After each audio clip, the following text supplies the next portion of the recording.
Today the RCMP is releasing the National Operational Overview on Missing and Murdered Aboriginal Women.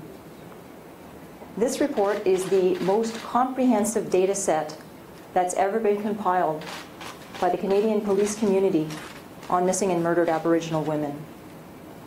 It comes as a result of extensive research and collaboration, and it is our hope that it will contribute to the Canadian conversation on this very, very important subject. The purpose of this review was to validate and corroborate the research that had previously been conducted on this topic and to bolster it with police data. Never before has there been a comprehensive collection of police data encompassing all of the entire police community. These tragedies are happening in people's homes, in people's communities, with mothers and daughters and sisters. And frankly, it's a call to action for people to be engaged, to work with the police, to work with community-engaged stakeholders, to in fact reduce the incidents from happening in the first place. This is not one that can be tackled independently by themselves.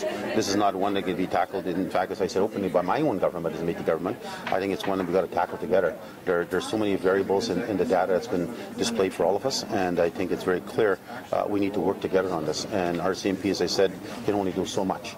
And they're not the panacea for all these social and economic problems that exist out there. So I just give them credit for the work they've done, and clearly it sends a good, true perspective to me to use this data now to move forward. And how do we tackle this all together as a unit of Métis, First Nation, provincial, federal governments, including the RCMP. How do we tackle this? There's something to be done collectively. A lot has been done. A lot is going on today.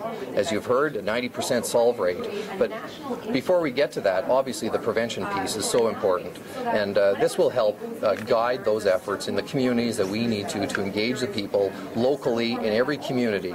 And I believe that so much of the broader story can be solved if the individual or the community by community approach can be resolved, and the broader national story, the national tragedy, frankly, will in fact be resolved then.